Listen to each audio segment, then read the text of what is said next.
É que uma das coisas que você falou na sala de Discovery foi isso, foi sobre o Bitcoin como método de justiça social para promover direitos humanos. Como assim, mais ou menos? A inspiração que eu tive para isso Uhum. foi uma experiência incrível que eu tive no final de 2021, quando eu estava começando a usar mais o Twitter e navegar mais na bolha bitcoinheira no Twitter, tanto brasileiro quanto internacional. Eu lembro que eu conheci uma pessoa não binária falando de Bitcoin para esquerdista. Eu fiquei,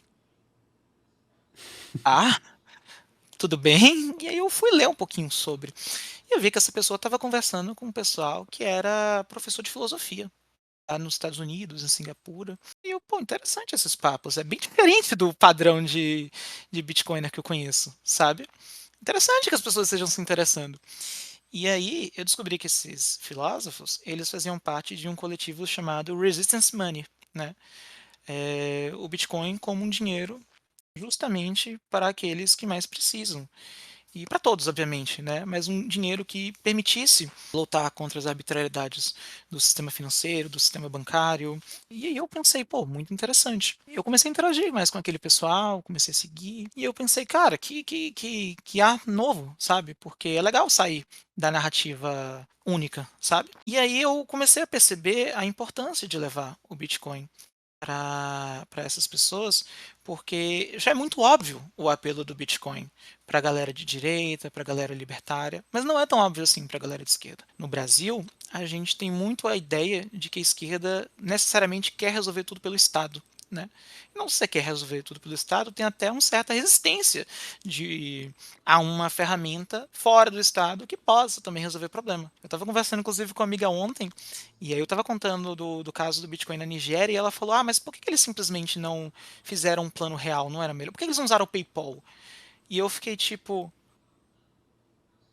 cara, você acha que o governo de lá é funcional? O governo de lá é corrupto pra caramba. E você acha que o governo de lá não se beneficia com a inflação? Não se beneficia com a censura?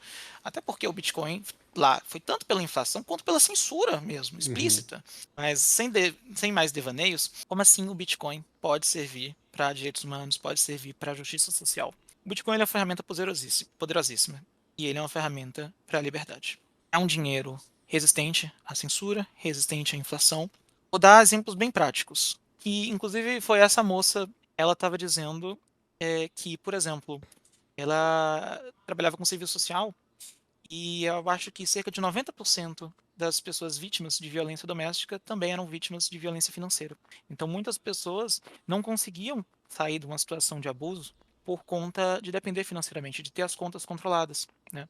Então, o Bitcoin é uma forma de você juntar dinheiro em segredo, que só você sabe e só você controla, e quando você tiver condições, você poder sair daquela situação. Isso é muito parecido com um caso que o Gladstein trouxe.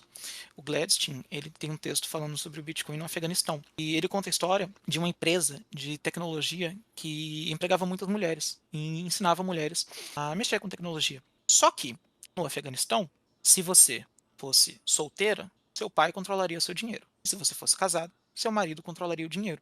Então, elas não teriam soberania sobre o fruto do próprio trabalho. E aproveitando que elas estavam no meio da tecnologia e que a pessoa tinha lido sobre Bitcoin recentemente, pensou: e se a gente experimentasse esse tal de Bitcoin? E começou a pagá-las em Bitcoin. E dessa forma, elas conseguiam ter o controle total sobre o seu dinheiro. E teve uma delas que rodou por muitos e muitos anos e ela estava pagando a faculdade com aquele dinheiro, por conta da valorização do Bitcoin. Então, assim, são dois exemplos bem simples, bem rápidos, mas mostra como o Bitcoin pode sim apelar para as pessoas que se importam com justiça social, que se importam com as desigualdades do Uhum. mundo, com as injustiças.